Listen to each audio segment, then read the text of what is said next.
They told me a woman couldn't run their precious company, that I'd destroy everything their family had built over 3 generations. 5 years later, I stood in their boardroom as they signed the bankruptcy papers, watching their empire crumble exactly as they'd predicted. Except what they didn't know was that I'd orchestrated every bit of the destruction before building something far greater from the ashes. And now they all worked for me. Before we jump back in, tell us where you're tuning in from. And if this story touches you, make sure you're subscribed, because tomorrow I've saved something extra special for you. My name is Gabriella Evans, and today I'm the CEO of Meridian Industries, a company worth $800 million. But this story isn't about my current success.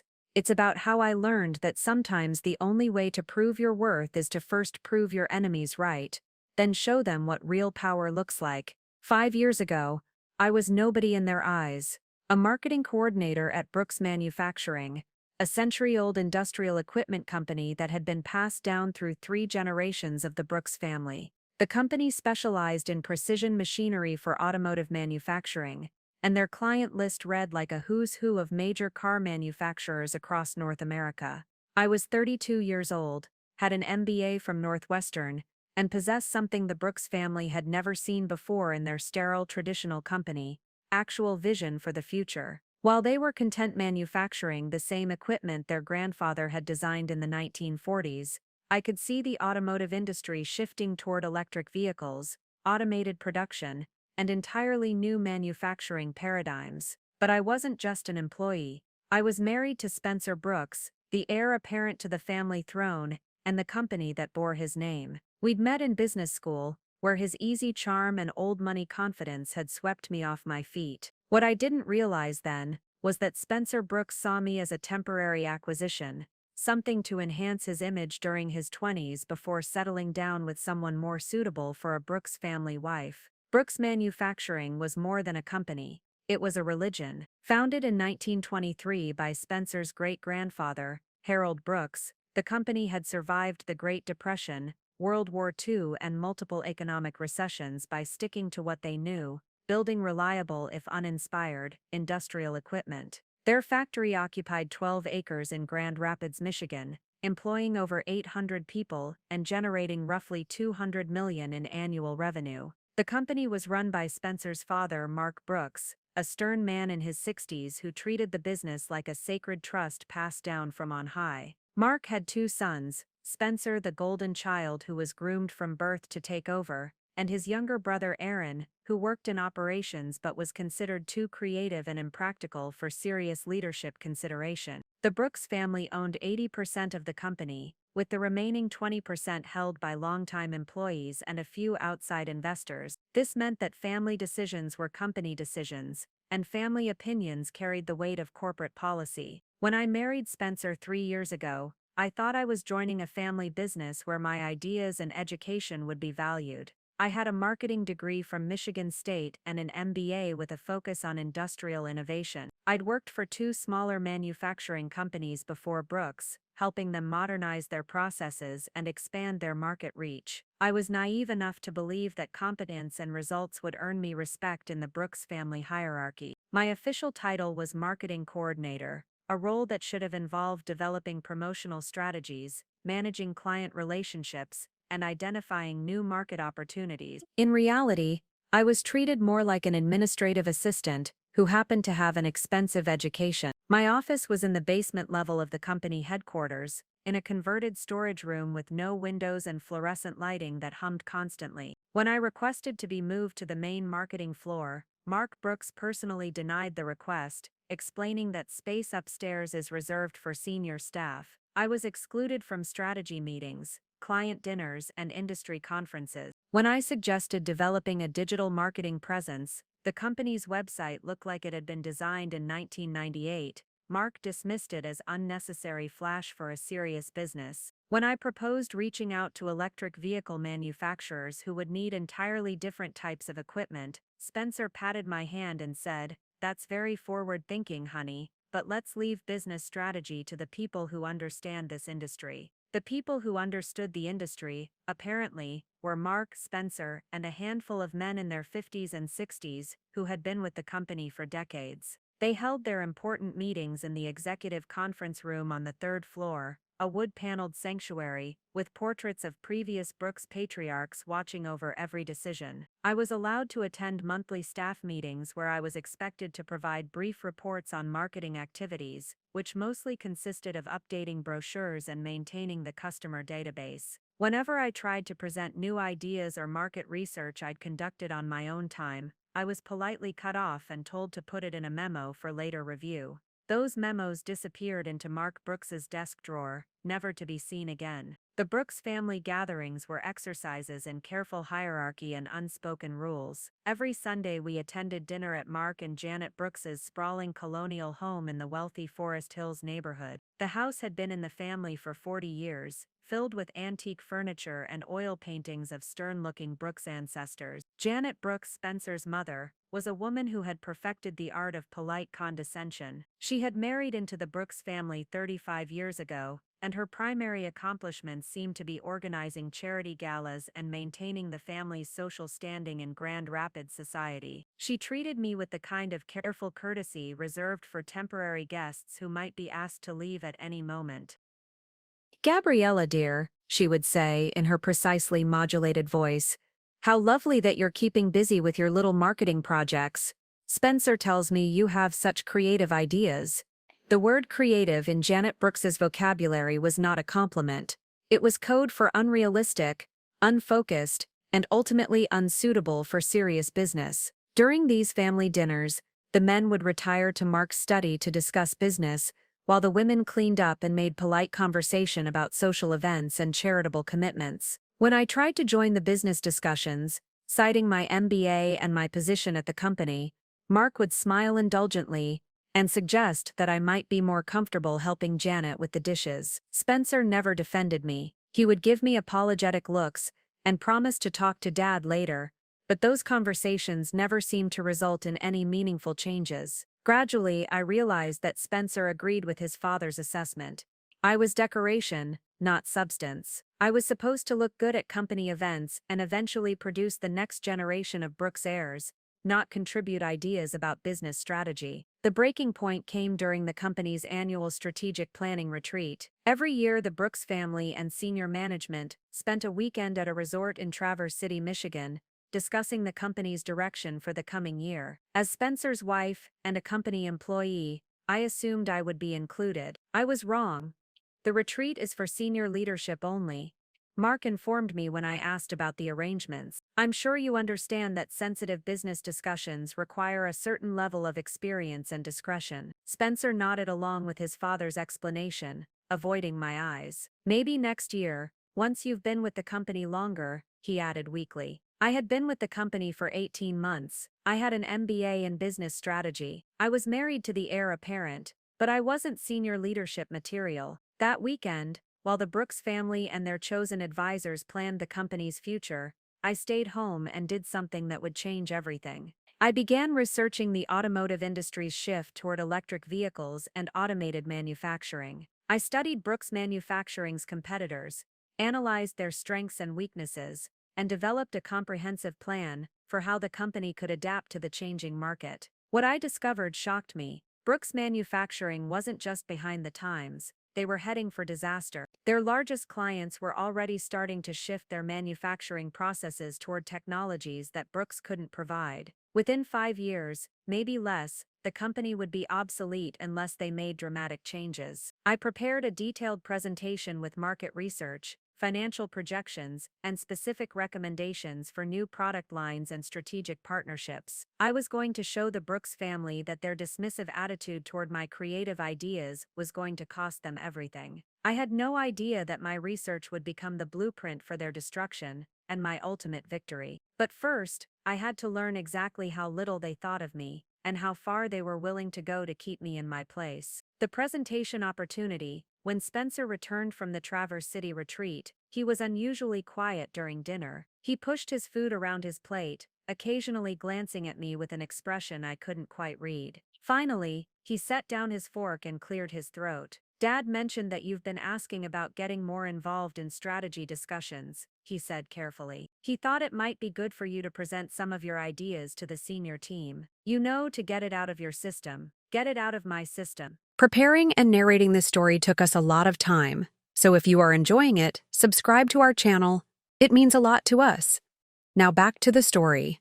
As if my MBA and industry research were some kind of phase I was going through, like a child's fascination with becoming an astronaut. But I saw the opportunity for what it was, my chance to prove that I belonged at the decision-making table. I had spent the weekend developing what I knew was a brilliant analysis of the company's position and the industry's future. This was my moment to show them that their assumptions about my capabilities were dangerously wrong. When, I asked, trying to keep the excitement out of my voice. Next Friday, Dad's giving you 20 minutes during the monthly executive meeting. 20 minutes to present a comprehensive business strategy that could save the company millions of dollars. Most consultants would charge $50,000 for this kind of analysis, but I was getting 20 minutes as a courtesy to the boss's daughter-in-law. I spent the next week perfecting my presentation. I created detailed slides showing the automotive industry's projected shift toward electric vehicles, the timeline for major manufacturers to phase out traditional combustion engines, and the specific opportunities for Brooks Manufacturing to pivot into the emerging market. My research was thorough and undeniable. General Motors had announced plans to go fully electric by 2035. Ford was investing billions in electric vehicle production. Tesla's success had proven there was massive consumer demand for electric vehicles, and every major automaker was scrambling to catch up.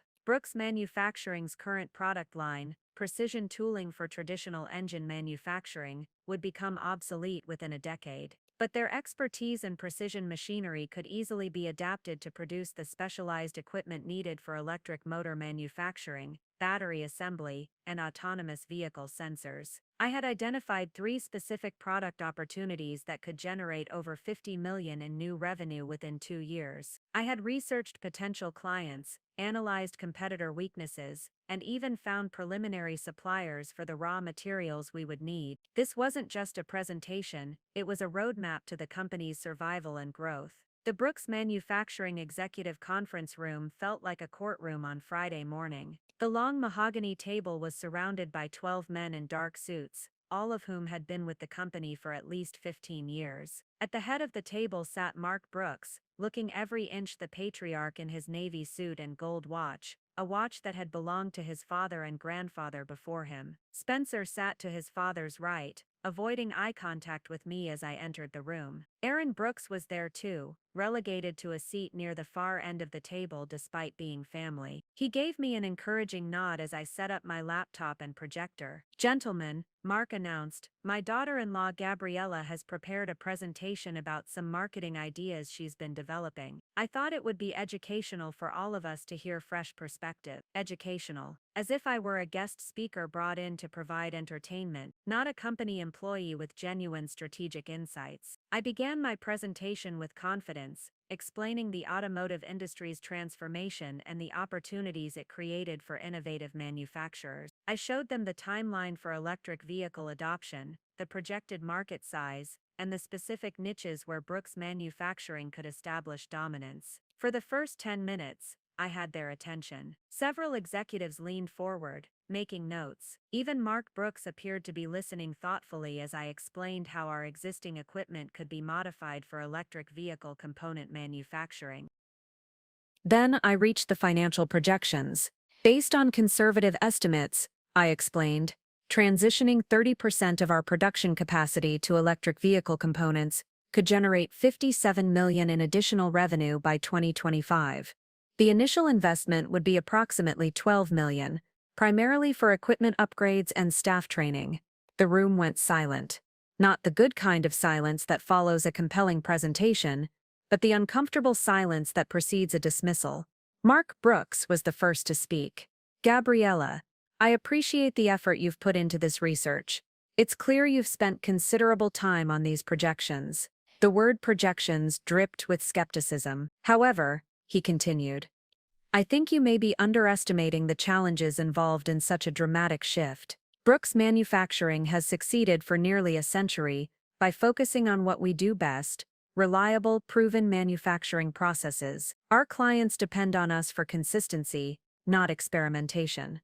Devin Olson, the VP of Operations, nodded in agreement. We've built our reputation on delivering the same high-quality products year after year. Our clients know exactly what they're getting when they work with Brooks. Why would we risk that reputation chasing trends that might not pan out? Trends. He called the complete transformation of the automotive industry a trend.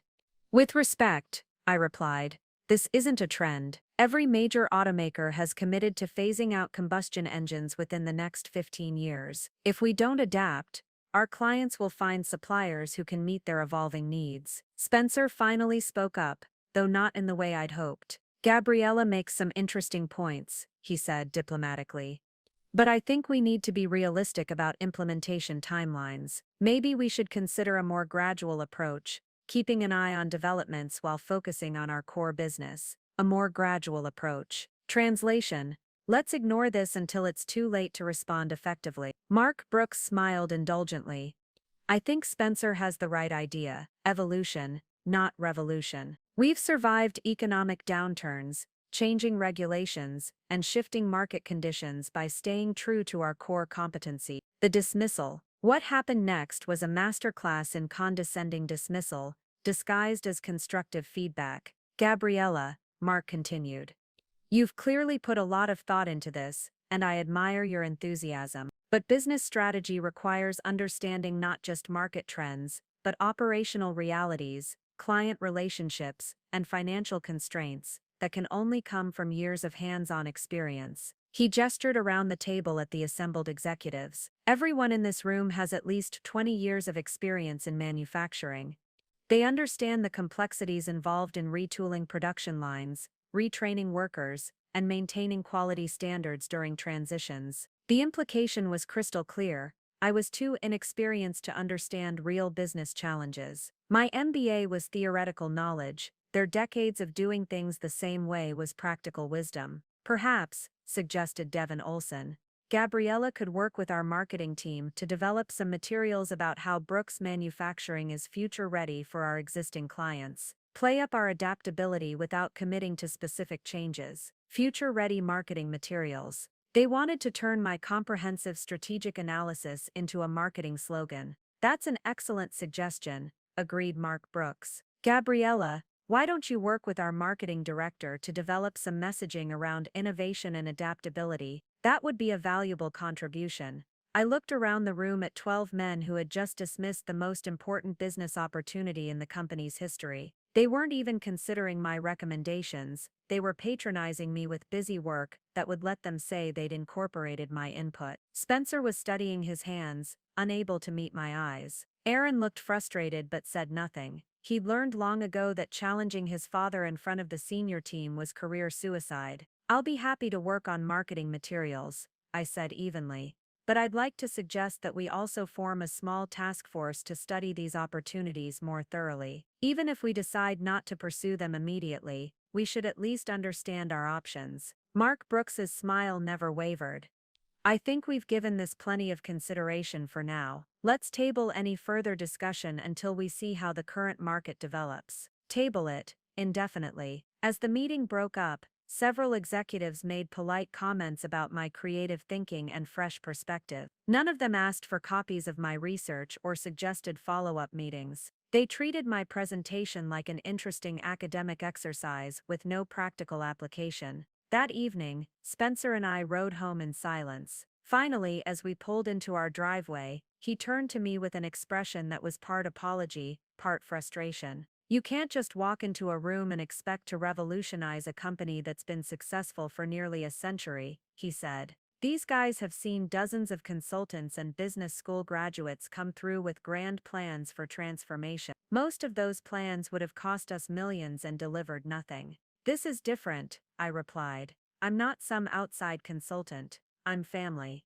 I'm supposed to care about this company's future. Spencer sighed. You are family. But that doesn't mean you understand the business the way Dad and the senior team do. They've navigated challenges you can't even imagine. Challenges I couldn't imagine. Like adapting to the complete transformation of their primary industry. Spencer, I said carefully, what if they're wrong? What if their experience is actually making them blind to changes they need to see? He looked at me with a mixture of patience and pity. Gabriella, honey, I know you want to contribute. but you have to trust that people who've built a $200 million company know what they're doing. That night, I lay awake staring at the ceiling, replaying every moment of the presentation. I had given them a roadmap to future prosperity, backed by solid research and conservative financial projections. They had dismissed it as the naive enthusiasm of someone too inexperienced to understand real business. But I wasn't naive. I was educated, prepared, and absolutely correct about the industry's direction.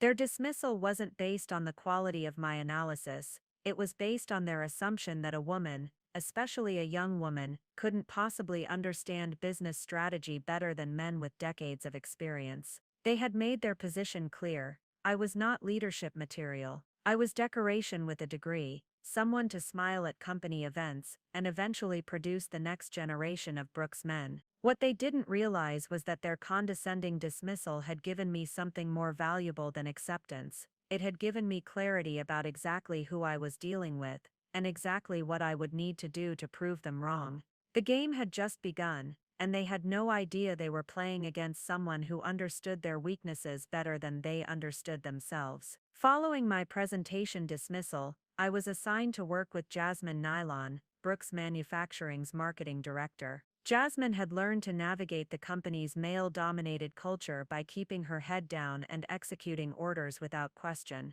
So, Jasmine said with a weary smile, "Mark wants us to develop some future-ready messaging. He was specific that we keep it general, no mention of electric vehicles or specific product pivots." Over the next week, we developed marketing materials that managed to say absolutely nothing while sounding progressive. Phrases like adaptable solutions for tomorrow's challenges and innovation built on tradition. The real education came 3 weeks later during a client dinner at the Grand Rapids Country Club. I was seated to smile and make polite conversation while the men discussed business. Janet Brooks had coached me about appropriate topics: weather, charitable events, wine selection. Under no circumstances was I to bring up business strategy. But as the evening progressed, I couldn't help but listen. Michael Davidson from Ford was explaining their timeline for electric vehicle production scaling. "We're looking at a complete transformation of our supplier needs within 7 years. Traditional engine components will represent less than 20% of our parts requirements by 2030. Mark Brooks nodded politely but gave vague answers about monitoring developments and adapting as appropriate. When Davidson asked about Brooks Manufacturing's plans for electric vehicle manufacturing, Mark clearly had no substantive response. At the next table, Susan Chen from General Motors was discussing their search for new suppliers for battery assembly lines. "We've been interviewing manufacturers across the Midwest.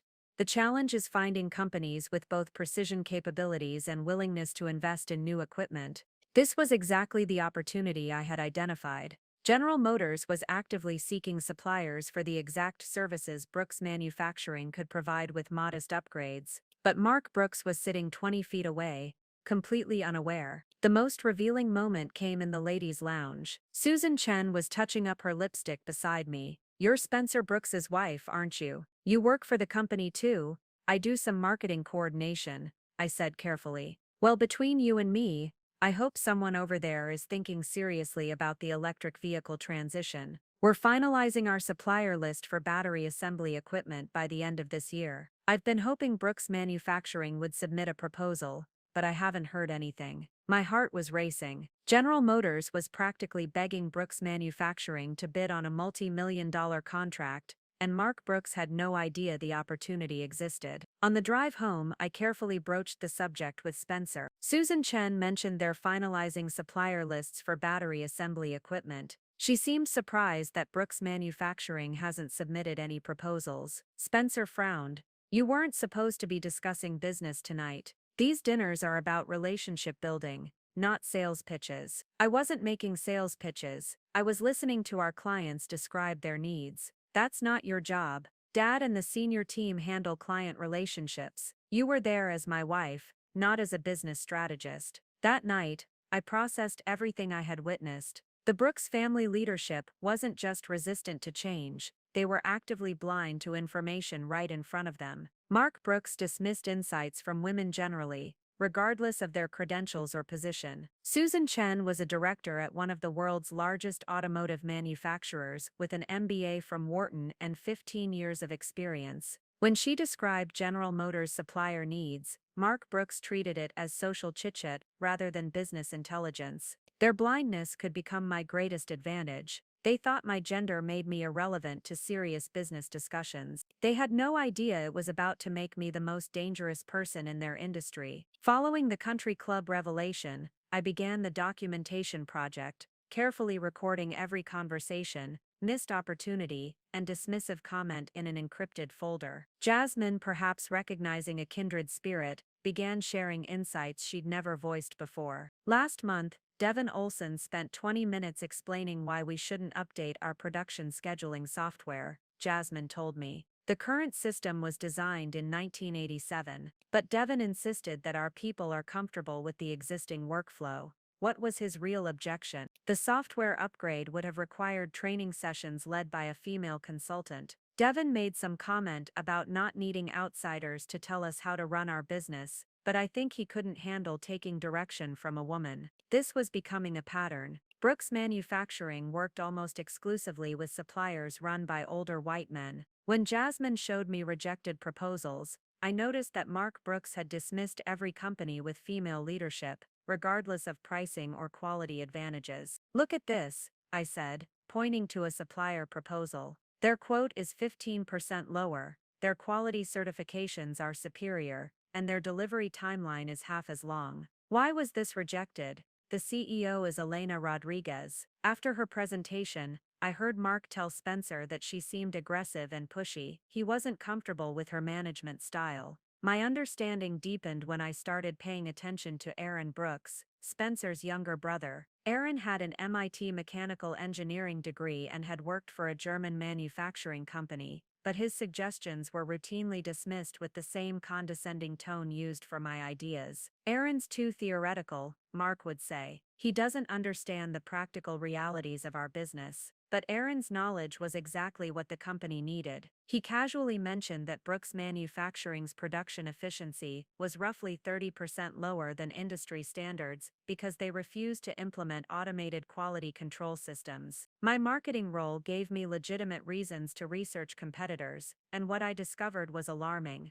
Meridian Industries had been roughly the same size as Brooks 5 years ago. Now they were generating 3 times the revenue by focusing on electric vehicle components. Advanced Manufacturing Solutions had grown revenue by 150% in 3 years using automated systems. The true scope of Brooks Manufacturing's declining position became clear during a client feedback session. I attended as administrative support for note-taking, which meant I was present but invisible. Michael Davidson from Ford was diplomatically direct.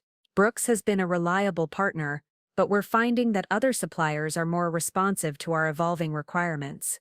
When Mark asked for specifics, Davidson said, "We've been discussing electric vehicle component needs for 18 months. We've had multiple conversations about battery assembly tooling requirements, but we haven't received any proposals or even preliminary quotes from Brooks."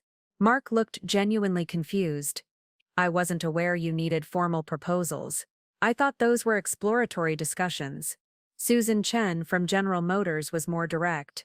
"Mark, we've been hoping Brooks would bid on our upcoming automated assembly line project. The RFP was distributed 6 months ago. The deadline is next month." Mark clearly had no idea what RFP she was referring to. Neither of them had been paying attention to their clients' actual needs. Through Jasmine's connections, I learned that Brooks Manufacturing was increasingly seen as a relic at industry conferences. A cautionary tale of what happens when family businesses refuse to evolve.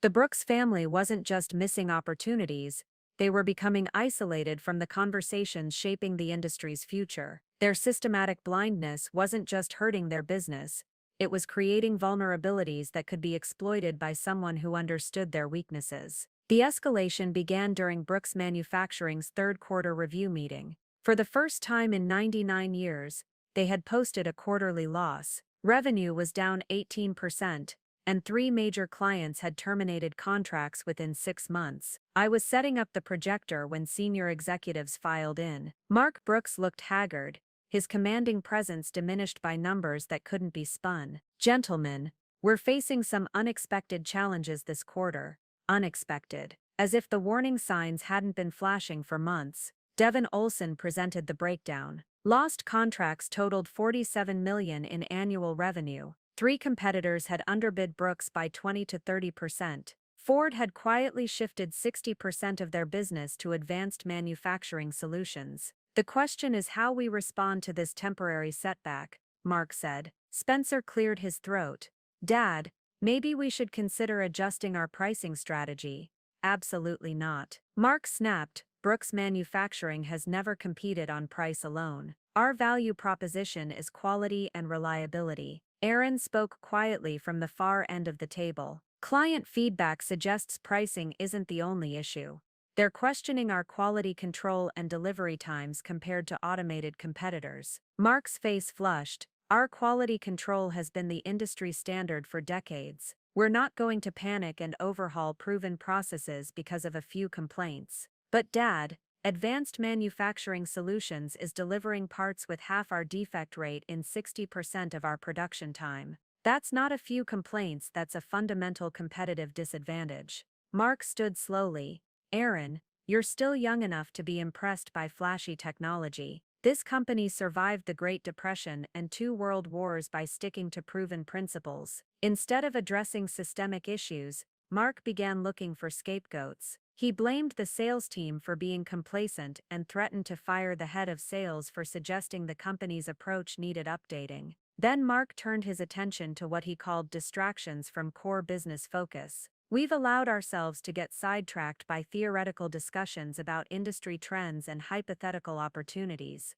he said, his eyes settling on me. "Some people have been pushing experimental approaches that would require massive investments with uncertain returns." He was turning my electric vehicle presentation into a distraction that had contributed to the company's problems. "Furthermore, we've been entertaining input from individuals who lack the experience to understand the complexities of our business. This has led to confusion about our strategic priorities." Aaron couldn't contain himself. "Dad, that's not fair." Gabriella's analysis was thorough and accurate. "The problems we're facing now are exactly what she predicted." Mark's face turned crimson. "Business decisions can't be influenced by personal relationships. We need objective analysis based on experience, not academic theories." The meeting ended with Mark issuing an ultimatum. "Going forward, all strategic discussions will be limited to senior leadership with direct operational responsibility. Gabriella, I think it would be best if you focused on your assigned marketing coordination duties. Strategic planning is beyond the scope of your role." Spencer finally spoke, but not in support.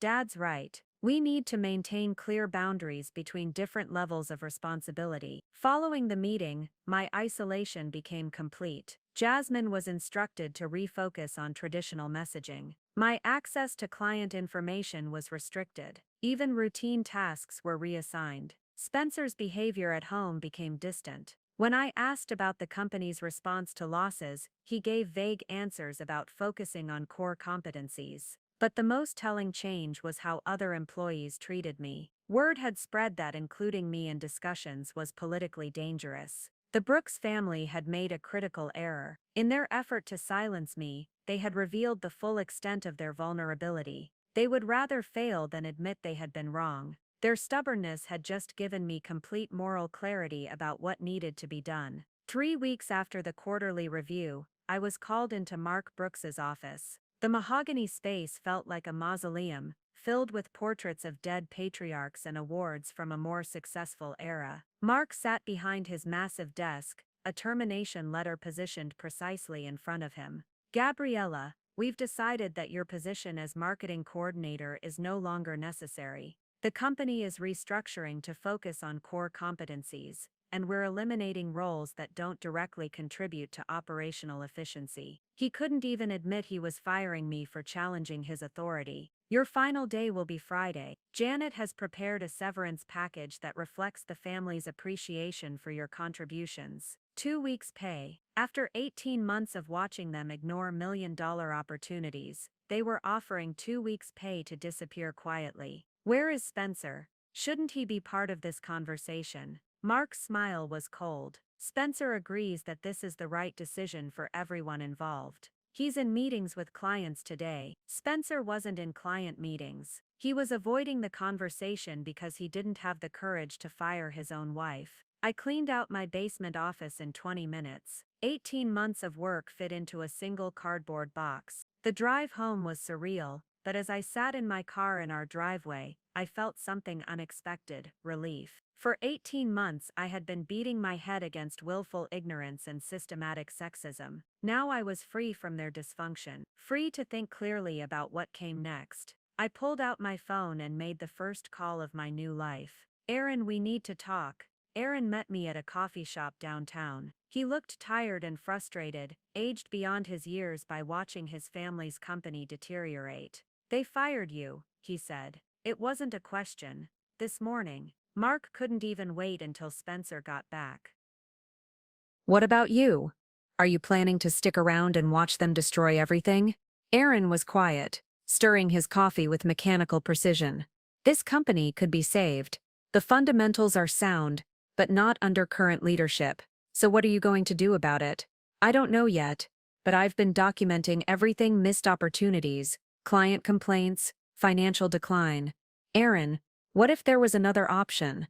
What if someone built a competitor that could do everything Brooks Manufacturing should be doing?" His eyes sharpened. "What are you thinking? You understand the technical side better than anyone in that building. I understand business strategy and market opportunities they're ignoring. Together, we could build something that would make Brooks Manufacturing irrelevant. That would require significant capital, industry connections, and detailed knowledge of Brooks Manufacturing's weaknesses, client relationships, and operational vulnerabilities, which we have." Aaron was quiet, clearly wrestling with competing against his family's company. "They'll see it as betrayal," he said finally.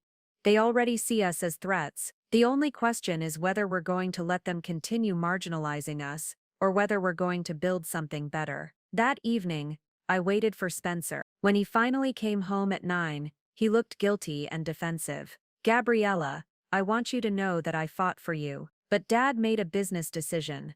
Stop lying to me. You didn't fight for anything. You let your father fire your wife, rather than risk your position." Spencer's face flushed. "It's more complicated than that. The company is going through a difficult time. The company is failing because your father refuses to adapt. I tried to help. You dismissed my ideas, and now you're pretending this is unavoidable. What do you want me to say? That I should have chosen my wife over my family's company? I want you to admit that you never saw me as a partner. I was decoration for your business school phase." Spencer stared at me, and I saw the exact instant when he decided to stop pretending. "Maybe you're right. Maybe I never took your business opinions seriously. You have a degree and some theories, but you don't understand the realities of running a manufacturing company. In that case, we have nothing more to discuss." That night, alone in a hotel room, I felt the strangest sense of liberation. For the first time in 18 months, I could think clearly without worrying about Spencer's career or the Brooks family's feelings. By dawn, I had filled 12 pages with notes and preliminary plans. The Brooks family thought they had solved their problem by getting rid of me. They had no idea they had just created their worst nightmare. My investigation began with digital archaeology, systematically excavating every piece of publicly available information about Brooks Manufacturing. From my hotel room, I spent 12 hours a day researching financial history, regulatory filings, client relationships, and competitive position. What I discovered was worse than I had imagined. Brooks Manufacturing's decline wasn't recent. It had been accelerating for 5 years. Market share had dropped from 37% to 23%. Profit margins had shrunk by 40%. Client retention had fallen from 94% to 76%. The most valuable discovery came from regulatory filings buried in government databases. Brooks Manufacturing was carrying $18 million in debt, mostly secured against real estate and equipment. Cash flow was negative for 7 of the past 12 months. They had defaulted on 2 supplier payments in the past quarter. The company wasn't just struggling, it was on the verge of insolvency. I began systematically contacting Brooks Manufacturing's supplier network, presenting myself as a consultant conducting market research. The picture was devastating. Payment delays had become routine, order volumes were declining, and suppliers were actively seeking alternative customers. David Chen, the former Brooks employee now at Advanced Manufacturing Solutions, agreed to meet. Brooks Manufacturing is living in the past, he explained.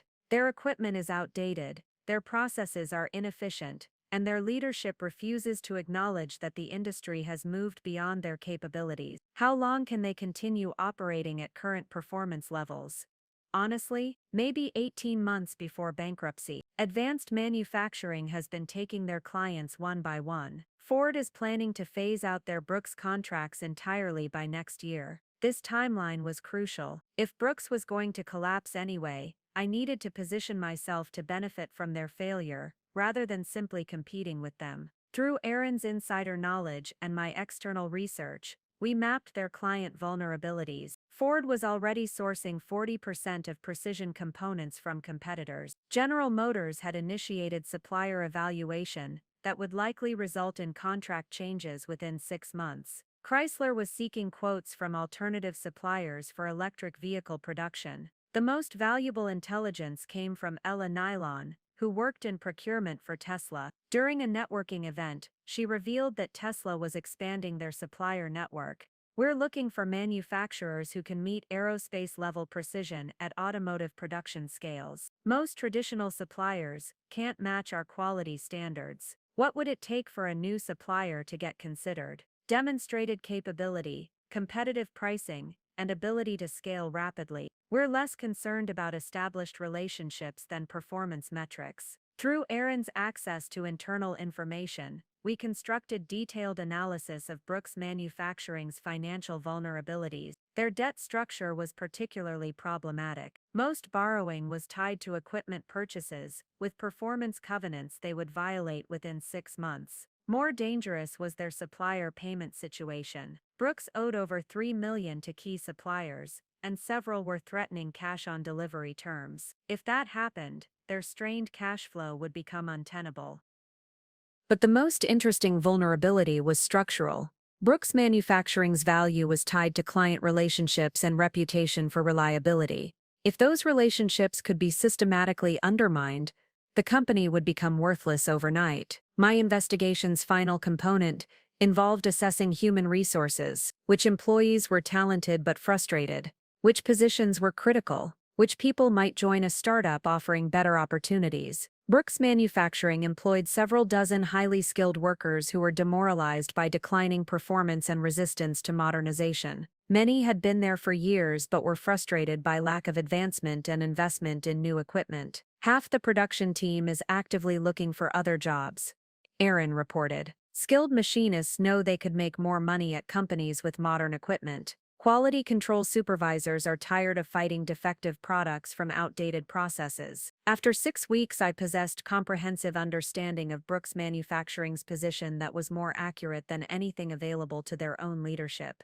The company was financially vulnerable, operationally inefficient, and strategically mispositioned. I had identified the exact timeline for their collapse, specific vulnerabilities that could accelerate their decline, and opportunities that would emerge when they failed. The investigation phase was complete. Now it was time to begin building the weapon that would destroy everything Mark Brooks had refused to protect. I rented a small office space in downtown Indianapolis, far from Grand Rapids but close enough for Aaron to drive down for planning sessions. The space became our war room for planning what would become the most comprehensive corporate takedown in Michigan's manufacturing history. The walls were covered with charts, timelines, and detailed analyses of every aspect of Brooks Manufacturing's business. Financial projections, client relationship maps, supplier networks, employee assessments, and competitive landscapes filled every surface. Aaron had taken leave from Brooks Manufacturing, citing stress and need to evaluate career options. Mark Brooks was surprisingly supportive,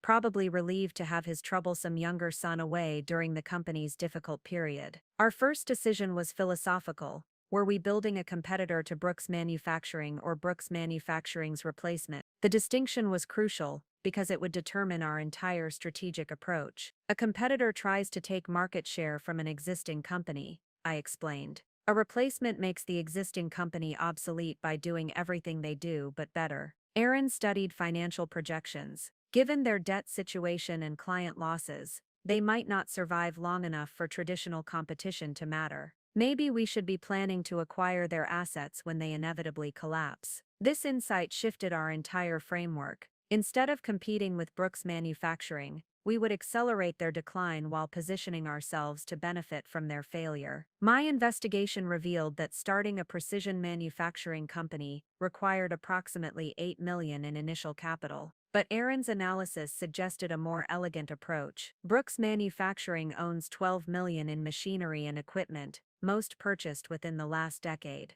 When they default on loans, that equipment will be auctioned at a fraction of its value. The strategy was brilliant in its simplicity. We would raise enough capital to purchase Brooks Manufacturing's equipment at bankruptcy prices, then combine it with modern automation to create manufacturing capability that far exceeded what Brooks had achieved. David Chen at Advanced Manufacturing Solutions was intrigued by our plans. Advanced Manufacturing is looking to expand into electric vehicle components, but our facilities are at capacity. We've been considering strategic partnerships with specialized manufacturers. Advanced Manufacturing could provide initial capital and client connections in exchange for partnership agreement that would give us immediate market credibility. Our strategic planning revealed 3 distinct phases for Brooks Manufacturing's destruction and our company's emergence. Phase 1 would focus on accelerating Brooks Manufacturing's client losses. Aaron's insider knowledge allowed us to identify specific contract renewal dates and competitive vulnerabilities. We would systematically approach their clients with better alternatives. Ford's contract comes up for renewal in 4 months, Aaron explained.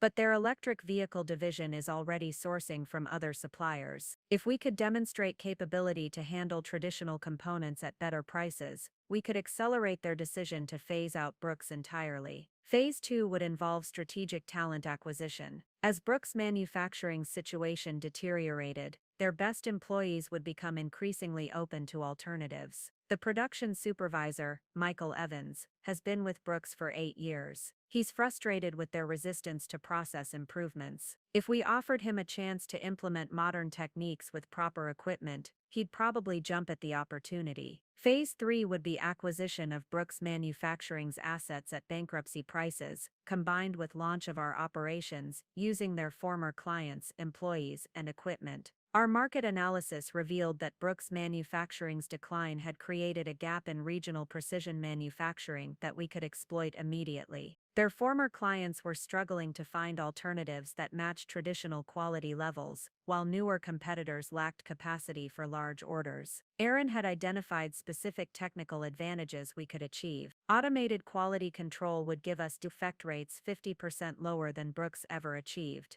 Computer-controlled scheduling would cut delivery times by 30%. Modern machinery would reduce production costs by 25%. Given the personal relationships involved, we consulted with Janet Olson, a corporate attorney specializing in manufacturing businesses. You can't use proprietary information or trade secrets, but publicly available information, industry knowledge, and general business insights are fair game. Our strategic planning was complete. We had a timeline, capital strategy, competitive framework, and moral clarity about our objectives. Now it was time to begin the systematic destruction of everything Mark Brooks thought he had built to last forever. My first meeting with Dr. Elizabeth Chen at Meridian Investment Group took place in her Chicago office overlooking Lake Michigan. Elizabeth was a former Boeing executive who had transitioned into venture capital after building a reputation for identifying promising manufacturing technologies. "Your business plan is impressive," Elizabeth said, reviewing documents I had spent weeks perfecting. "The precision manufacturing market is ripe for innovation, and your analysis of current inefficiencies is thorough. But I have concerns about your timeline." She was referring to my projection that we could achieve operational status within 8 months. Most manufacturing startups required 2 to 3 years. The timeline assumes we'll be acquiring existing equipment rather than purchasing new machinery, I explained. We've identified specific assets that will become available through distressed sales within our target timeframe. Elizabeth's eyes sharpened. "You're planning to acquire a competitor's assets. We're planning to acquire assets from a company that's failing due to poor management and strategic positioning. Our analysis suggests they'll be forced into bankruptcy within 18 months. I couldn't reveal that the failing company was my former employer, but I could present publicly available information that painted a clear picture of Brooks Manufacturing's declining position. Elizabeth spent 2 hours reviewing our market analysis, financial projections, and operational plans. I'm prepared to offer initial funding of $3 million, with additional tranches based on milestone achievements. But I want monthly progress reports and assurance that your approach is legally and ethically sound. Aaron and I established Precision Dynamics LLC with a complex ownership structure designed to protect individual interests while facilitating rapid growth. I retained controlling interest as CEO, while Aaron became Chief Technology Officer with significant equity. Janet Olson helped us create subsidiary companies for different operations. PD Manufacturing would handle production. PD Engineering would focus on design and development. PD Consulting would provide strategic advisory services. This structure allowed us to begin generating revenue immediately through consulting contracts, while building toward full manufacturing capability. It also created legal barriers between activities, protecting us from potential conflicts related to Aaron's former employer. While Aaron focused on operational planning, I concentrated on building technological foundation that would give us competitive advantages. Our approach centered on integration, combining modern equipment with advanced software, to create capabilities that exceeded what individual components could achieve. We partnered with Advanced Automation Systems, a software company specializing in manufacturing execution systems. Their platform could integrate production scheduling, quality control, inventory management, and client communication into a single system, providing real-time visibility. Traditional manufacturers like Brooks rely on manual processes and disconnected systems, explained Sarah Chen, Advanced Automation's implementation specialist. Your integrated approach will give you speed and accuracy advantages they can't match. Building our workforce required delicate balance between recruiting experienced personnel and maintaining confidentiality. Aaron's industry connections proved invaluable for identifying candidates frustrated with current positions and open to new opportunities. Michael Evans, the production supervisor from Brooks Manufacturing, was our first major recruitment success. During a conference encounter, Aaron approached him about opportunities in advanced manufacturing. "I'm tired of fighting outdated equipment and processes," Michael told us during a confidential meeting. Brooks Manufacturing could be competitive if they invested in modern systems, but Mark Brooks refuses to spend money on anything invented after 1990. Rather than directly competing for Brooks Manufacturing's existing clients, we focused on developing relationships with companies representing the future of precision manufacturing demand. Electric vehicle manufacturers, renewable energy companies, and advanced technology firms were actively seeking suppliers who could meet specialized requirements. Ella Nylon's connection at Tesla led to our first major client development opportunity. Tesla was launching a supplier development program to identify manufacturers capable of producing components for next-generation battery systems. Our initial proposal focused on battery housing components requiring complex machining with extremely tight tolerances. We demonstrated how our integrated technology platform could provide real-time quality verification and production tracking that exceeded industry standards. Perhaps our most valuable asset was the information network we developed throughout the precision manufacturing industry. Through professional relationships, trade associations, and strategic partnerships, we gained access to market intelligence that traditional companies rarely possessed. The foundation was complete. We had capital, technology, talent, and market intelligence. We had legal protection and ethical clarity. Most importantly, we had comprehensive understanding of our target market and our primary competitors' vulnerabilities. Brooks Manufacturing was about to discover that their former employees had become their most dangerous competition. 6 months after establishing Precision Dynamics, we executed what I called our soft launch, beginning operations without directly competing with Brooks Manufacturing's core business. Instead, we focused on market segments that Brooks had been neglecting or unable to serve effectively. Our first major contract came from an unexpected source. Renewable Energy Solutions, a wind turbine manufacturer that needed precision components for their next-generation turbine designs. The parts required tolerances that Brooks Manufacturing's aging equipment couldn't reliably achieve, and the production volumes were too small for larger competitors to consider profitable. "This is exactly the kind of project Brooks used to excel at," Aaron observed as we reviewed the technical specifications. 20 years ago, they would have been the obvious choice for this contract, but their equipment hasn't been upgraded since then, and their quality control systems can't verify the tolerances these components require. The irony was perfect. We were succeeding in markets where Brooks Manufacturing should have been competitive, using the same fundamental capabilities they possessed, but with modern execution. The Renewable Energy Solutions contract was worth $1.8 million over 18 months, not enough to threaten Brooks Manufacturing's core business, but sufficient to establish our operational credibility and generate positive cash flow.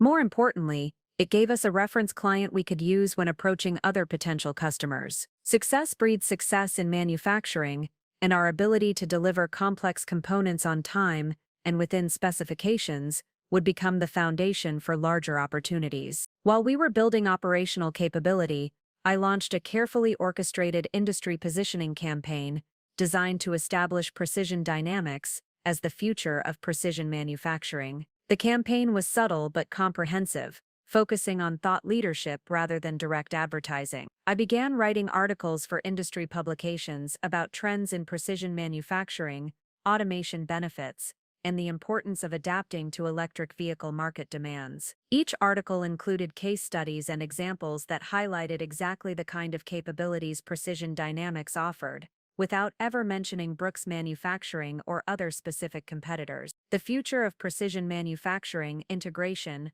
automation, and adaptability appeared in Modern Manufacturing Monthly and generated significant attention from industry leaders. The article described how manufacturers could achieve competitive advantages through integrated technology platforms, exactly the approach we had implemented at Precision Dynamics. Aaron contributed technical papers about advanced machining techniques and quality control systems. His articles appeared in Engineering Excellence Quarterly and Manufacturing Technology Review, establishing him as a thought leader in production optimization. These publications served multiple purposes. They positioned us as industry experts, attracted attention from potential clients, and subtly undermined Brooks Manufacturing's traditional approach without directly attacking them. The positioning campaign also included speaking engagements at industry conferences. Was a according Persestimord, I was invited to present at the Midwest Manufacturing Summit on competitive strategies for emerging market demands. My presentation focused on how manufacturers could adapt to electric vehicle requirements, using examples that made Brooks Manufacturing's limitations obvious without explicitly naming them. Our most important positioning work involved cultivating relationships with Brooks Manufacturing's existing clients. Rather than directly competing for their current business, we focused on understanding their evolving needs and positioning ourselves for future opportunities. Susan Chen from General Motors had mentioned their search for electric vehicle component suppliers during that country club dinner months earlier. Now, through professional networking channels, I arranged to meet with her procurement team about Precision Dynamics capabilities in advanced automotive components. "We're impressed with your integrated approach to quality control," Susan told me during our formal presentation. "Most suppliers can provide either high precision or high volume, but your system seems designed to deliver both simultaneously." The key was demonstrating capabilities that Brooks Manufacturing couldn't match. Our real-time quality monitoring, automated production scheduling,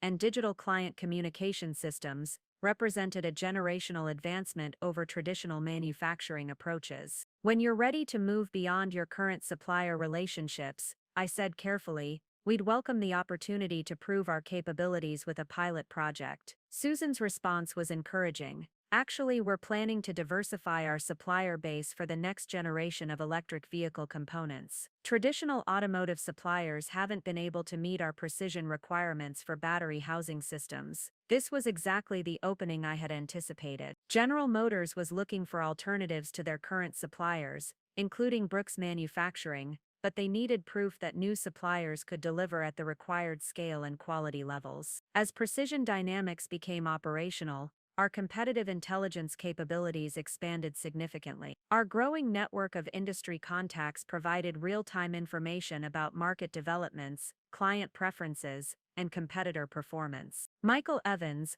our former Brooks Manufacturing production supervisor, proved particularly valuable for understanding Brooks' operational challenges. His knowledge of their equipment limitations, process inefficiencies, and quality control problems gave us detailed insights into their competitive vulnerabilities. Brooks just lost another quality control inspector, Michael reported during one of our weekly operations meetings. They're down to 3 inspectors for the entire production floor, and 2 of them are planning to retire within the next year. This information was publicly verifiable. Anyone could observe staff levels during facility visits or industry networking events, but Michael's insider perspective helped us understand the implications. Brooks Manufacturing's quality control capabilities were deteriorating at exactly the time when client demands for precision were increasing. Aaron maintained contact with several former colleagues who were still at Brooks Manufacturing. Their informal conversations provided insights into company morale, management decisions, and strategic planning that proved invaluable for anticipating Brooks' next moves. Dad's convinced that the market will return to traditional approaches once the electric vehicle fad passes. Aaron reported after a family dinner where business topics had been discussed. He's not even considering investments in equipment that could handle electric vehicle components. This intelligence confirmed that Brooks Manufacturing was doubling down on their traditional approach rather than adapting to market changes. Their strategic inflexibility was creating opportunities for companies like Precision Dynamics that were positioned to serve emerging market segments. Perhaps our most effective positioning strategy involved applying subtle financial pressure to Brooks Manufacturing through strategic timing of our market activities. We scheduled our major announcements, contract awards, and capability demonstrations to coincide with Brooks' quarterly reporting periods and client renewal cycles. When Brooks Manufacturing announced their second consecutive quarterly loss, Precision Dynamics simultaneously announced the completion of our first major project with renewable energy solutions, delivered ahead of schedule and under budget. The contrast was intentional and effective. When Ford began evaluating suppliers for their electric vehicle expansion, we made sure our Tesla supplier qualification announcement appeared in industry publications the same week. The message was clear. Precision Dynamics was winning business in the markets that represented manufacturing's future. Elizabeth Chen from Meridian Investment Group was particularly impressed with our market positioning strategy. "You're not just competing for existing business," she observed during one of our quarterly reviews. "You're redefining what clients should expect from precision manufacturing suppliers." This was exactly the positioning we had planned. Instead of fighting for Brooks Manufacturing's existing market share, we were expanding the market and establishing ourselves as the leader in emerging segments. By the end of our first operational year, Precision Dynamics had achieved something remarkable. We were profitable, growing, and recognized as an industry innovator, all while operating in market segments that our competitors were ignoring or unable to serve effectively. Our client list included 3 renewable energy companies, 2 electric vehicle startups, and an aerospace manufacturer that needed specialty components for satellite systems. None of these clients would have been natural fits for Brooks Manufacturing's traditional approach, but all represented the high-precision, high-value markets where manufacturing was heading. More importantly, we had established proof of concept for our integrated approach to precision manufacturing. Clients weren't just buying components from us, they were buying capabilities that their traditional suppliers couldn't match. The industry was beginning to take notice. Trade publications were writing about Precision Dynamics as an example of next-generation manufacturing excellence. Industry analysts were citing us as evidence that smaller, more agile companies could compete effectively with established manufacturers. Brooks Manufacturing was still larger, still had more resources, and still controlled significant market share in traditional automotive components, but they were increasingly seen as representing the industry's past, while we represented its future. The positioning phase was complete. Now it was time to begin the direct confrontation that would determine which vision of precision manufacturing would ultimately prevail. 18 months after my termination from Brooks Manufacturing, their decline had accelerated beyond even my most pessimistic projections. Aaron's inside information, combined with publicly available financial data, painted a picture of systematic collapse. Brooks Manufacturing had lost 47% of their major automotive contracts in the past year. Ford had completely eliminated them from their supplier list, citing persistent quality control issues and inability to meet delivery commitments. General Motors had reduced their Brooks orders by 60%,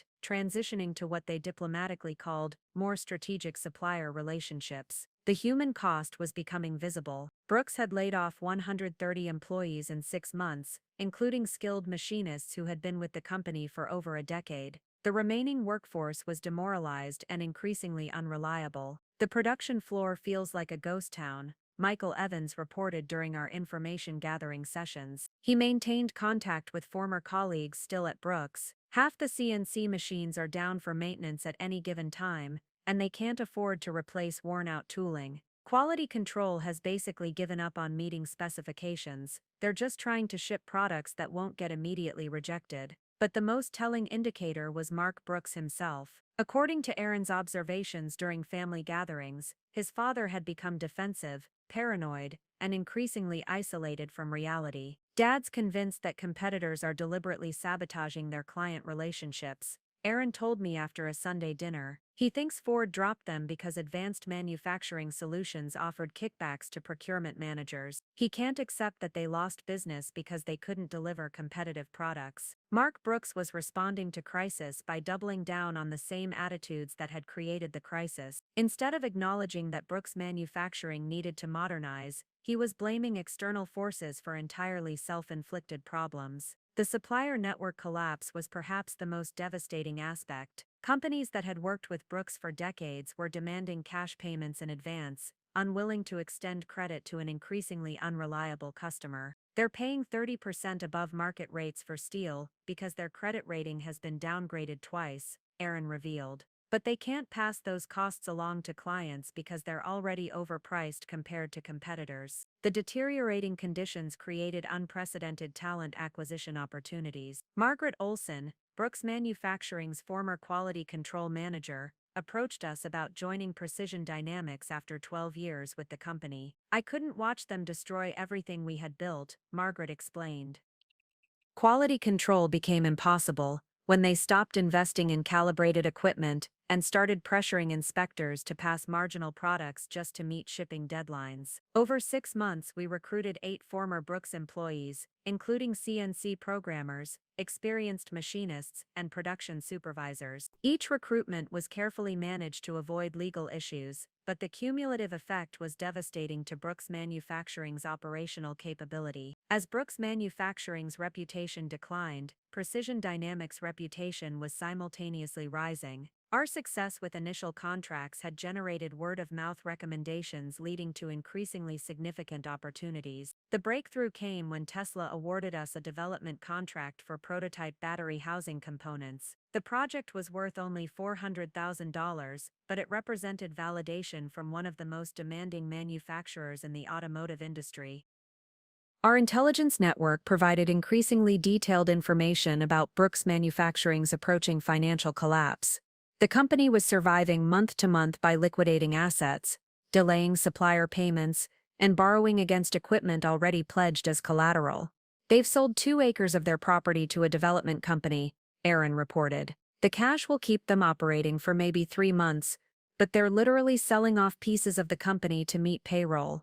Elizabeth Chen's analysis confirmed our intelligence. Brooks Manufacturing will be technically insolvent within 6 months. Their debt service requirements exceed their cash flow, and they've exhausted most options for additional borrowing. The timing was perfect for our acquisition strategy. Brooks Manufacturing's equipment would be available at bankruptcy auction prices exactly when we needed additional production capacity. Perhaps the most satisfying aspect was watching Mark Brooks' psychological response. According to Aaron's reports, his father was becoming increasingly paranoid, convinced that unnamed competitors were orchestrating conspiracy against Brooks Manufacturing. "He's hired a private investigator to research Advanced Manufacturing Solutions," Aaron told me. "He's convinced they're bribing clients or engaging in corporate espionage. He can't accept that they're just better at manufacturing." The waiting game was almost over. Brooks Manufacturing was approaching total collapse, and Precision Dynamics was positioned to benefit from every aspect of their failure. The moment I had been waiting for arrived on a gray Tuesday morning in March. Aaron called me at 7 a.m., his voice barely containing excitement mixed with dread. "It's happening," he said simply. "Dad missed the quarterly debt payment to First National Bank yesterday. The grace period expires Friday. If they can't come up with $2.3 million by then, the bank will initiate foreclosure proceedings." 2.5 years of careful planning had led to this moment. Brooks Manufacturing was finally approaching the financial cliff I had predicted since my first presentation to their executive team. The only question now was whether we could execute our acquisition strategy before other vultures circled the carcass. Elizabeth Chen was already prepared. Our partnership agreement included provisions for rapid capital deployment when acquisition opportunities emerged. Within hours of Aaron's call, she had authorized the release of $5 million in acquisition funding, with an additional $3 million available if needed. "This is exactly what we've been planning for," Elizabeth told me during our emergency conference call. "Brooks Manufacturing's equipment alone is worth $12 million. If we can acquire it for $5 million at bankruptcy auction, we'll have the most modern precision manufacturing facility in the region at 40% of replacement cost." But timing was everything. We needed Brooks Manufacturing to collapse completely, not just restructure or find alternative financing that would allow them to continue limping along. A partial bankruptcy or debt workout could leave us competing with a wounded but still operational company using equipment we wanted to acquire. The key was ensuring that no white knight investor would rescue Brooks Manufacturing at the last minute. Aaron's intelligence suggested that Mark Brooks had been quietly reaching out to potential partners, including several private equity firms that specialized in distressed manufacturing companies. "Dad's been having meetings with Wolverine Capital Partners," Aaron reported during one of our strategy sessions. "They've been asking detailed questions about equipment values and client relationships. I think they're considering a buyout offer." This was exactly the scenario we needed to prevent. Wolverine Capital had a reputation for acquiring failing manufacturers, installing new management, and implementing the kind of modernization programs that could actually save Brooks Manufacturing. Our counter strategy was elegant in its simplicity. Over the past 18 months, we had systematically undermined the two assets that made Brooks Manufacturing attractive to potential acquirers: their client relationships and their skilled workforce. The talent exodus we had orchestrated wasn't just about recruiting good employees for Precision Dynamics. It was about ensuring that any potential acquirer would face the massive challenge of rebuilding institutional knowledge from scratch. The client defections we had accelerated through strategic positioning weren't just about growing our own business. They were about ensuring that Brooks Manufacturing's revenue base would be too small to justify a rescue investment. Janet Olson had prepared all the legal documentation we would need to move quickly once bankruptcy proceedings began. Corporate structures were in place to acquire specific assets while avoiding inherited liabilities. Environmental assessments had been completed to ensure no hidden contamination issues would complicate the purchase. Most importantly, we had identified the specific pieces of equipment we wanted to acquire and their estimated auction values. The crown jewel was Brooks Manufacturing's newest CNC machining center, purchased just 3 years ago, for $1.8 million. In a bankruptcy auction, we expected to acquire it for less than $600,000. Michael Evans, our former Brooks Manufacturing production supervisor, had already designed the workflow integration that would allow us to install Brooks equipment in our expanded facility within 60 days of acquisition. We had even negotiated lease agreements for additional facility space that would accommodate the increased production capacity. The psychological pressure on Mark Brooks was becoming unbearable. According to Aaron's reports, his father was alternating between rage and despair, unable to accept that decades of proven business practices had led to total failure. "Yesterday he asked me if I would consider coming back to help save the company," Aaron told me. "He actually said he might be willing to try some of those modern approaches I had suggested." Too little, too late. The time for saving Brooks Manufacturing had passed months ago. Now we were simply waiting for the inevitable conclusion of a process we had helped orchestrate. The setup was complete. Brooks Manufacturing was 48 hours away from financial collapse, and Precision Dynamics was positioned to acquire their assets at a fraction of their true value. Everything Mark Brooks had built was about to become mine. The bankruptcy auction was held on a cold Friday morning in November at the Brooks Manufacturing facility. The irony wasn't lost on me. I was about to purchase the company that had fired me, in the very building where I had been told my ideas were worthless. The auction drew a modest crowd. Several equipment dealers, two competing manufacturers, and a handful of investors looking for bargains. None of them understood what they were really witnessing: the systematic transfer of a century-old company's assets to the woman they had dismissed as irrelevant. Mark Brooks sat in the front row, his face ashen as the auctioneer began cataloging the machinery and equipment he had inherited from his father and grandfather. Spencer was beside him, fidgeting nervously and avoiding eye contact with anyone in the room. I had positioned myself near the back, wearing a tailored navy suit and professional demeanor that projected quiet confidence. To the other bidders, I was simply another investor looking for opportunities in distressed manufacturing assets. The bidding began with smaller items: office furniture, vehicles, miscellaneous tooling. I participated selectively, acquiring specific pieces that fit our operational plans while avoiding anything that might signal my broader intentions. Then the auctioneer called for bids on the crown jewel, the Haas VF6 CNC machining center that Brooks Manufacturing had purchased 3 years earlier for $1.8 million. "We'll start the bidding at $500,000, the auctioneer announced. Silence filled the room. The opening bid was already higher than most attendees were prepared to pay for a single piece of equipment. $400,000, called one of the equipment dealers. $450,000, responded a representative from Advanced Manufacturing Solutions. I waited, letting the bidding progress naturally. When it reached $600,000 and the pace slowed, I raised my hand. $700,000, the room stirred. This was serious money for a bankruptcy auction, more than most individual pieces of equipment commanded even in normal sales. Advanced Manufacturing's representative looked frustrated, but countered with $750,000. The equipment dealer dropped out entirely. $800,000, I said calmly. At this point, Mark Brooks turned in his seat to look at me directly. His eyes narrowed as he tried to place my face. I could see the moment of recognition dawning. The woman from the quarterly review meetings, the daughter-in-law, who had been fired for asking uncomfortable questions about the company's future. Spencer saw his father's reaction and followed his gaze. When he spotted me, his face went white. He leaned over to whisper urgently in Mark's ear, but the older man waved him off, his attention fixed on me with growing understanding. The Advanced Manufacturing representative hesitated, then shook his head. $800,000, going once, called the auctioneer. I remained perfectly still, projecting the confidence of someone who knew exactly what she was doing. Going twice. Mark Brooks stood abruptly, his chair scraping against the concrete floor. "Wait," he called out, his voice cracking slightly.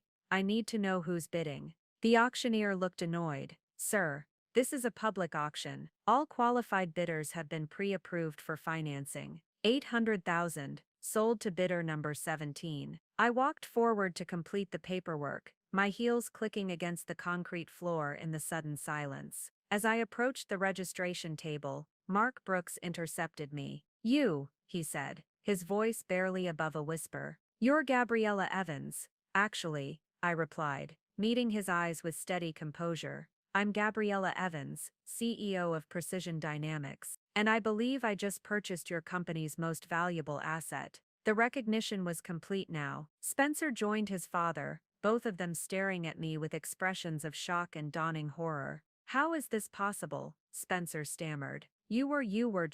I was just the marketing coordinator, whose strategic insights you dismissed as academic theories," I finished for him. "The woman whose comprehensive analysis of industry trends you ignored. The wife you allowed your father to fire, rather than defend." Mark Brooks's hands were trembling. "This is impossible. You couldn't have. You don't have the capital to—" "Actually, I have considerably more capital than you realized. Precision Dynamics is backed by Meridian Investment Group, and we've been planning this acquisition for quite some time." The auctioneer was calling the next lot, but the Brooks men weren't listening. They were processing the magnitude of what had just happened. "You destroyed my company," Mark said, his voice hollow. "No," I replied quietly. "You destroyed your company. I simply built a better one from the pieces you threw away." The revelation was complete. The woman they had underestimated, excluded, and ultimately eliminated, had returned to claim everything they had lost through their own stubborn refusal to change. And this was only the beginning. The auction continued for another 3 hours, but the Brooks family's world had already ended. I systematically acquired every piece of equipment that aligned with Precision Dynamics' expansion plans, spending a total of $4.2 million to purchase assets worth over $10 million at replacement value. Mark Brooks remained in his seat, watching in stunned silence, as 99 years of family legacy was dismantled lot by lot. Spencer had left after the first hour, unable to witness the complete liquidation of everything he had expected to inherit. When the auctioneer's gavel fell for the final time, I owned the manufacturing heart of Brooks Manufacturing, while paying less than half of what Mark Brooks had originally invested in the equipment. But the immediate justice was just beginning. As the crowd dispersed, I approached Mark Brooks one final time. He looked older than his 65 years, aged by the shock of discovering that his family's destruction had been orchestrated by the woman he had dismissed as irrelevant.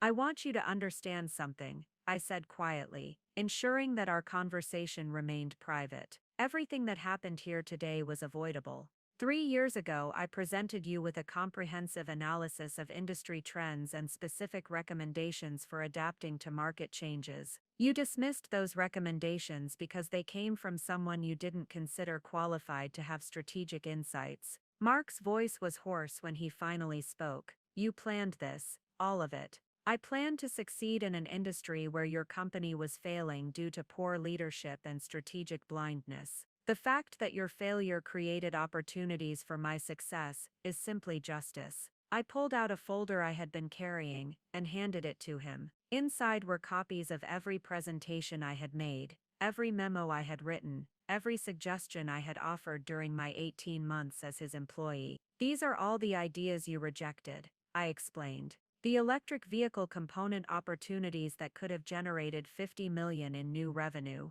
The automation investments that could have improved quality and reduced costs. The client relationship strategies that could have prevented the contract losses that ultimately destroyed your cash flow." Mark's hands shook as he flipped through the pages, recognizing his own handwritten notes dismissing each proposal as theoretical or premature. "Every solution to every problem that eventually destroyed your company was sitting in your desk drawer, rejected because you couldn't accept strategic input from a woman with an MBA."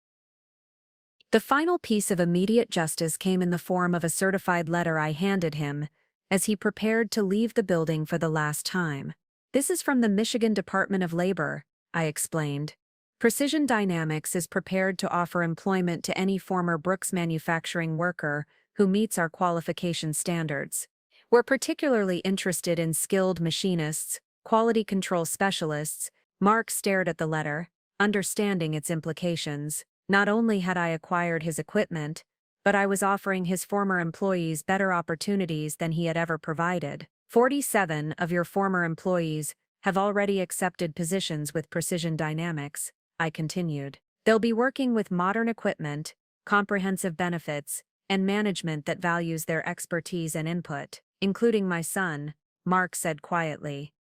"Aaron Brooks is Chief Technology Officer of Precision Dynamics. He's implementing all the process improvements and automation systems you refuse to consider.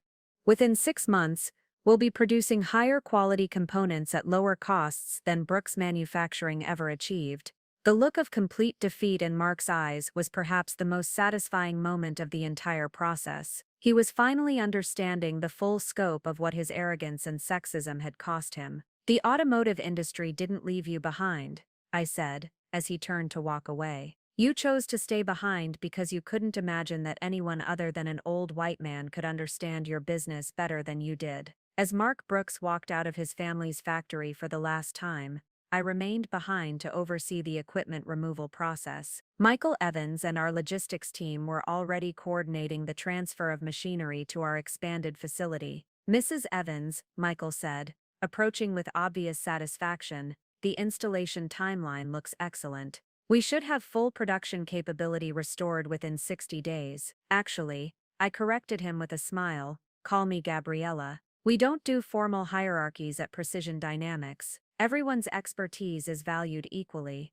The immediate justice was complete. Brooks Manufacturing was finished, their equipment was mine, their best employees were joining my company, and their former clients were already receiving better service from Precision Dynamics than they had ever received from the Brooks family. But this was just the beginning of their complete humiliation. 6 months after the bankruptcy auction, the transformation was complete. Precision Dynamics had not only absorbed Brooks Manufacturing's physical assets, but had systematically captured their former market position while exceeding every performance metric the old company had ever achieved. Our integrated facility was a monument to everything Mark Brooks had refused to embrace. The equipment I had purchased at auction was now part of an automated production line that could switch between different product types within hours instead of days. Quality control systems provided real-time monitoring that caught defects Brooks Manufacturing's manual inspections had missed for decades. The numbers told the story of complete vindication. Production efficiency was 43% higher than Brooks Manufacturing's peak performance. Defect rates had dropped to less than 0.2%, compared to Brooks's industry-worst 3.8%. Delivery times averaged 60% faster than Brooks had ever achieved. But the most satisfying victory was winning back every major client that Brooks Manufacturing had lost through their incompetence and arrogance. Ford's procurement team visited our facility in March and immediately reinstated their precision component contracts, but with volumes 50% larger than they had ever given Brooks Manufacturing. "This is what we were hoping Brooks could become," Michael Davidson explained during the contract signing. "You've demonstrated capabilities they claimed were impossible to achieve." General Motors followed within weeks, awarding us the electric vehicle component contracts that Susan Chen had practically begged Brooks Manufacturing to bid on 3 years earlier. The value was even larger than my original projections, $68 million over 5 years. Tesla expanded our initial development contract into a full production agreement worth $15 million annually. When their quality assurance team toured our facility,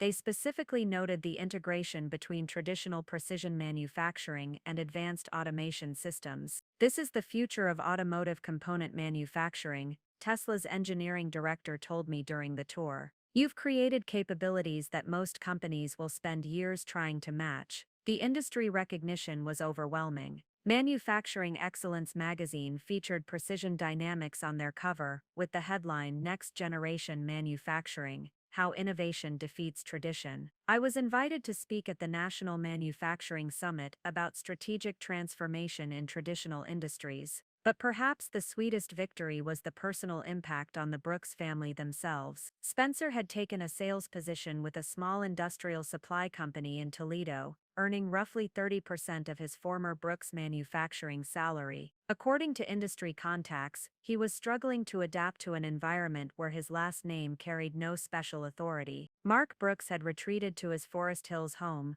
emerging only for occasional rounds of golf at the country club where former business associates politely avoided discussing his spectacular failure. The man who had once commanded respect as the head of a century-old manufacturing dynasty was now a cautionary tale about what happens when family businesses refuse to evolve. Aaron had flourished as our chief technology officer, implementing every innovation he had tried unsuccessfully to introduce at Brooks Manufacturing. His automation systems were being studied by industry leaders as examples of best practices in modern manufacturing. "I finally get to build the company I always knew we could be," Aaron told me during one of our quarterly reviews. "Everything I suggested to Dad for years is now industry standard at Precision Dynamics."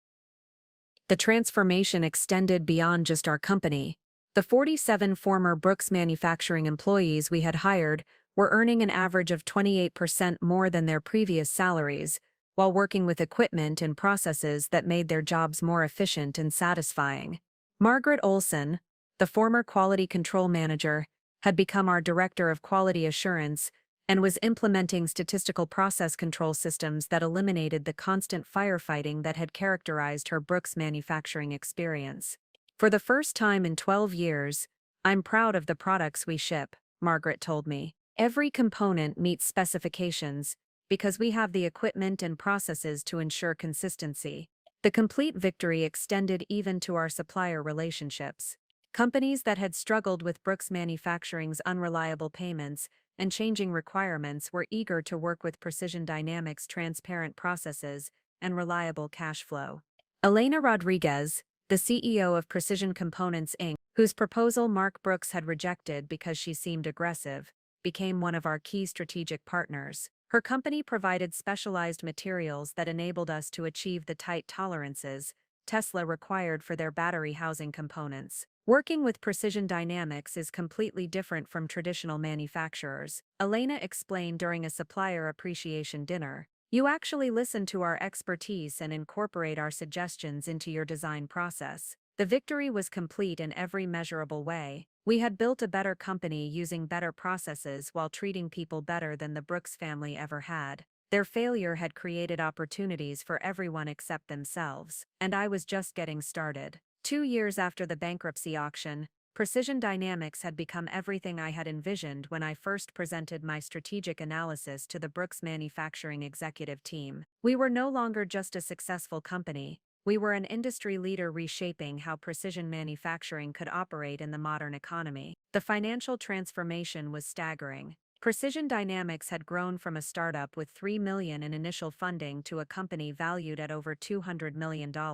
Our annual revenue had reached $85 million, with profit margins that exceeded industry averages by 40%. Elizabeth Chen from Meridian Investment Group was preparing for what she called the most successful manufacturing investment in our portfolio's history. Private equity firms were already approaching us about potential acquisition offers, but I had no interest in selling the company I had built to replace the one that had rejected me. You've created something unprecedented, Elizabeth told me during our annual strategic review. Most manufacturing companies compete on either quality or cost. You've demonstrated that modern processes and inclusive management can deliver both simultaneously. The transformation extended far beyond financial metrics. Precision Dynamics had become a case study in business schools across the country, cited as an example of how traditional industries could adapt to changing market conditions through strategic innovation rather than defensive resistance. Harvard Business School invited me to participate in a case study titled Strategic Disruption in Traditional Manufacturing: The Precision Dynamics Model. The researchers were particularly interested in how we had systematically identified and exploited the competitive weaknesses of an established industry leader. What's remarkable about your approach,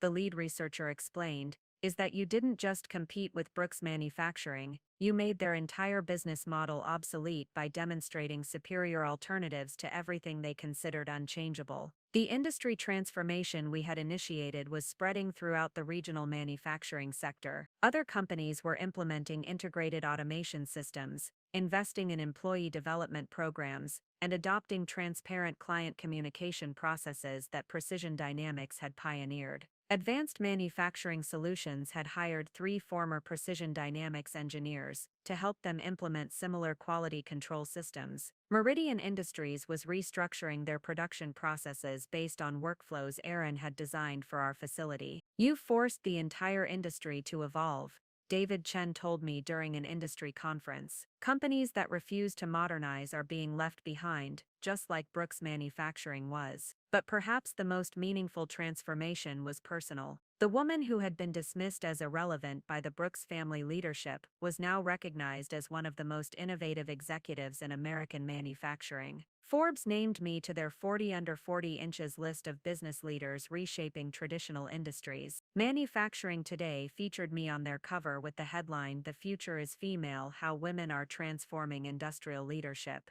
The speaking requests were constant. I addressed the National Association of Manufacturers about strategic innovation in traditional industries. The Society of Women Engineers invited me to keynote their annual conference on breaking barriers in male-dominated fields. Each speaking engagement was an opportunity to share the broader lesson of my experience, that diversity of perspective isn't just morally important, it's strategically essential for companies that want to survive in rapidly changing markets. The Brooks family failed not because they lacked resources or market position, I explained during a Harvard Business School presentation.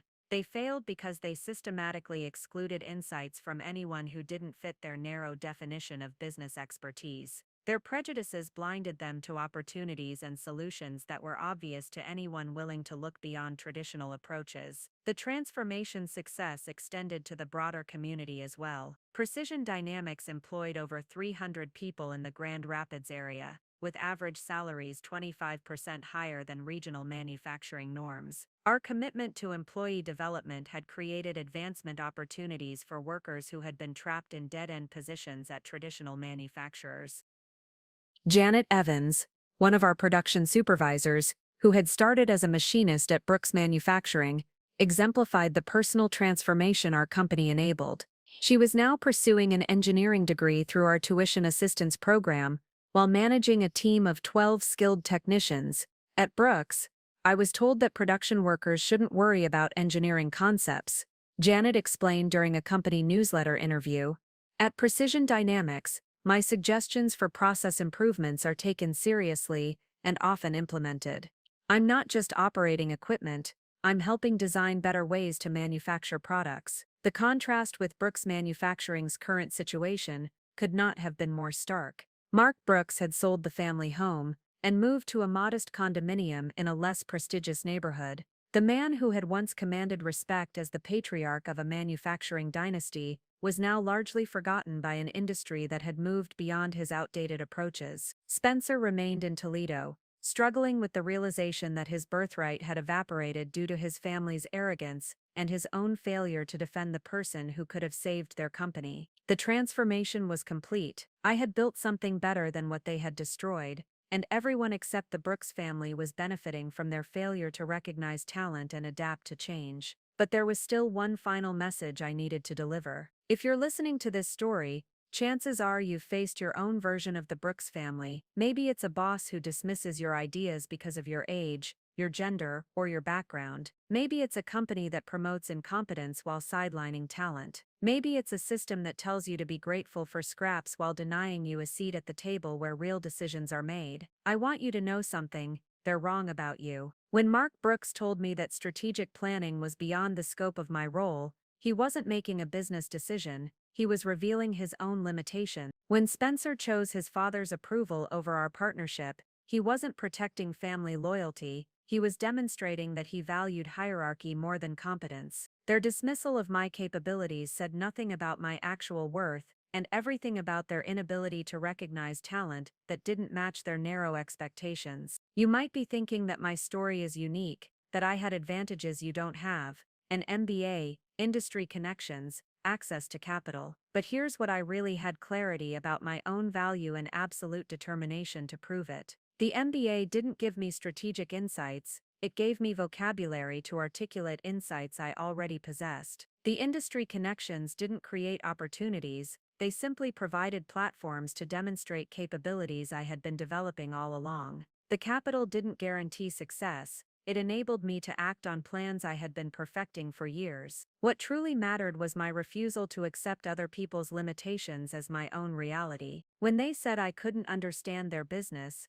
I studied it more thoroughly than they ever had. When they said I was too inexperienced to contribute strategic value, I developed strategies that exceeded anything their experienced leadership had conceived. When they said I didn't belong in their world, I built a better world and invited everyone except them to join me. The most important lesson of my experience isn't about revenge, it's about recognition. You already possess capabilities that the people dismissing you cannot see or choose not to acknowledge. Your insights are valid. Your perspectives are valuable, your contributions matter. But waiting for recognition from people who are invested in your marginalization is a waste of your potential. Instead of trying to earn acceptance from those who benefit from excluding you, focus on building alternatives that make their approval irrelevant. Document everything, learn constantly, build relationships with people who recognize your worth, develop skills that no one can dismiss or deny, and when the opportunity comes, because it will come, be ready to demonstrate what you're truly capable of achieving. The system that rejected you is probably failing anyway. Traditional hierarchies that exclude talent based on irrelevant characteristics are losing ground to more inclusive and innovative approaches. Companies that dismiss diverse perspectives are being outcompeted by organizations that embrace them. You don't need to destroy your detractors to succeed, their own limitations will eventually destroy them. Your job is to build something better while they're busy defending what's already broken. Remember this: every person who has ever told you that you're not qualified, not ready, not suitable, or not valuable, is simply revealing their own fear of what you might accomplish if given the chance. Their doubt is not evidence of your inadequacy, it's evidence of their insecurity. The Brooks family spent 3 years watching me build everything they had lost through their own arrogance. They could have been part of the solution, but they chose to be the problem. Don't let anyone make that choice for you. Your worth is not determined by their recognition. Your capabilities are not limited by their imagination. Your future is not constrained by their expectations. Build your own table, create your own opportunities, define your own success, and when they finally realize what they missed, you'll be too busy succeeding to care about their regret. The power was always yours. It's time to use it. Up next, you've got 2 more standout stories right on your screen. If this one hit the mark, you won't want to pass these up. Just click and check them out. And don't forget to subscribe and turn on the notification bell so you don't miss any upload from us.